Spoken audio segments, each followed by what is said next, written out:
Welcome to the Early Retirement Roadmap Podcast, the show all about achieving and thriving in early retirement. Today, we're going to talk about something that a lot of early retirees worry about: healthcare. More specifically, how your income strategy in retirement can dramatically affect how much you pay for health insurance through the Affordable Care Act, also known as the ACA or the Marketplace. 3 weeks ago, I published a YouTube video and podcast that really took off. In it, I explained how early retirees can qualify for generous ACA subsidies by strategically managing their income, and how a taxable brokerage account can be a superstar in making that happen by reducing your modified adjusted gross income, or MAGI. While the video prompted a great follow-up request from viewers, can you show some real-life income scenarios and walk through what the actual ACA premiums would be? So that's exactly what I'm doing in today's episode. I'll walk you through 3 early retirement scenarios, all based on real numbers I plugged into the healthcare.gov estimator. Now, obviously, this topic is a little visual, so if you want to see the on-screen demo where I use the actual ACA estimator tool and show how being strategic about how you fund your retirement income makes a huge difference in health insurance costs, check out the YouTube version. I'll link it in the show notes. But don't worry, you can still follow along here as well, where I'll talk about the scenarios and the results I received with the ACA estimator tool, and hopefully motivate you to use it as well and run it for yourself. Before we get into the thick of it, let's define a few things for those that have not seen my previous video or podcast, or are just not familiar with these terms. First, your modified adjusted gross income, or MAGI, is what the ACA uses to determine whether you qualify for subsidies. It includes most forms of income like IRA and 401k withdrawals, capital gains, dividends, and even Social Security. But it does not include withdrawals from a Roth IRA as long as they're qualified. That means the Roth account has been open at least 5 years and you're either over age 59 and a half or meet another qualified exception like permanent disability. But for most early retirees aiming to keep income off their tax return, what is easy to remember is the Roth has to be open for 5 years and you must be over 59 and a half to withdraw any earnings tax-free, as your contributions you can always withdraw tax-free. MAGI also doesn't include HSA spending or the return of your original after-tax contributions from a taxable brokerage account. So if you're strategic of how you're funding your early retirement, say pulling money from a taxable brokerage account and perhaps also funding your retirement with your Roth a bit, you can keep your MAGI lower and qualify for much more affordable health insurance. And I'm going to share those dramatic results with you in this episode that I found using the ACA estimator. Before we dig in, some notes about the scenarios. For the numbers I'm about to share, I use a Des Moines, Iowa zip code to keep consistency between the scenarios with the ACA estimator. Keep in mind, you'll want to use the ACA website's estimator yourself and input your zip code as the premiums and plans vary by location. But the examples I use in this video give you a good idea of what you might expect when you run the estimator for yourself and see the huge difference a solid retirement income strategy makes to reduce your MAGI and how it can dramatically reduce your health insurance costs. Here's our first scenario. Sarah is single and planning to retire this year at 56. Her strategy is to live off dividends and withdrawals from her taxable brokerage account. Her estimated MAGI is around $22,000.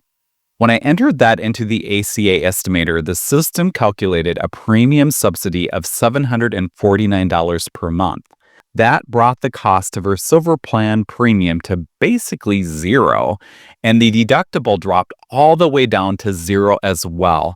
That's incredible. And she has an out-of-pocket max of only $1,850 on the first silver plan I saw. Why so generous? It's because of the additional cost-sharing reductions you can receive for silver plans When your income falls between 100 and 250% of the federal poverty level for your household size, which Sarah's does and why she is getting these. And those cost sharing reductions are only available on the silver plans. Now, let's say Sarah wasn't being strategic. Instead of using her brokerage account, she withdraws everything from her 401k and ends up with a magi of $55,000.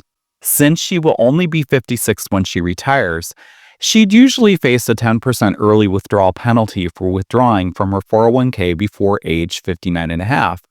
But there's an exception known as the Rule of 55. That rule says if you leave your job in the year you turn 55 or later, you can withdraw money from your employer's 401k without penalty. You still will have to pay ordinary income tax on the full amount you withdraw, of course. But here's the catch. That higher income drops her premium subsidy to $399 per month and made her premium go from $0 to $347 per month and eliminates those cost-sharing reductions. Her deductible jumped up to $5,500 from $0 and her out-of-pocket max from $1,800 to $8,600. That's a pretty dramatic difference and illustrates how being strategic about your retirement income funding makes a huge difference. My second scenario is Brad and Maria. Both are 60 and married. Their magi, they're estimating to be $38,000, and they're going to fund their retirement strategically from their taxable brokerage account. With that income, their monthly ACA subsidy comes out to a whopping $1,696. Their bronze plan premium drops to $0, and they get extra savings on silver plans thanks to those cost-sharing reductions. Their silver plan premium is $39 per month with a $1,200 deductible and a $6,000 out-of-pocket max. But when I changed their magi to $80,000, replicating them funding their retirement entirely from their 401k, the subsidy dropped to $1,189 instead of $1,696. That's still something, but now they're over the 250% federal poverty level mark and lose those cost-sharing reductions. So on the silver plan, instead of the premium being $39 per month, it's now $546 per month, and the deductible is now $11,000 instead of $1,200, and the out-of-pocket max is now $17,200 instead of $6,000. So again, very dramatic differences. The third scenario is Tom and Elaine. Tom is 56, Elaine is 61, and they have a daughter age 20, who will also need to be on their insurance with the ACA. In this scenario, they're expecting their magi to be $50,000, funded mainly from selling appreciated shares in their brokerage account. Their monthly subsidy comes out to $1,888, and their silver plan premium is just $65 a month with a deductible of $1,200 and an out-of-pocket max of $6,000. If they instead pulled $100,000 to fund their retirement income entirely from Elaine's 401k, that jumps their magi up quite a bit, and their subsidy drops to $1,279 from $1,888. Their silver plan premium shoots up to $674 per month instead of $65, with a deductible of $11,000 instead of $1,200 and an out-of-pocket max of $17,200 instead of $6,000. Again, all because they went over that 250% of the federal poverty level threshold and lost their cost-sharing reductions. So what do we learn from these scenarios? Strategically managing how you fund early retirement can save you thousands of dollars in health insurance premiums and costs each year. And under the current ACA rules, thanks to the Inflation Reduction Act that will be in place through 2025, there's no fixed income cap for receiving subsidies. Instead, subsidies are designed to ensure that the cost of the benchmark silver plan doesn't exceed 8.5% of your household income. So even if your income is above 400% of the federal poverty level, you might still qualify for a subsidy, especially if you're older or live in an area with higher insurance premiums. Whether or not these expanded ACA subsidies continue past 2025 will depend on what Congress decides. The current rules came from legislation passed by Congress and signed into law. And while President Trump can influence that process, it's ultimately Congress that has to vote to extend or change these rules. However, even if the current subsidy rules are not extended past 2025 and we go back to the old system, where if your income is over 400% of the federal poverty level and you get no subsidy at all, that's even more of a reason to keep your MAGI low in early retirement.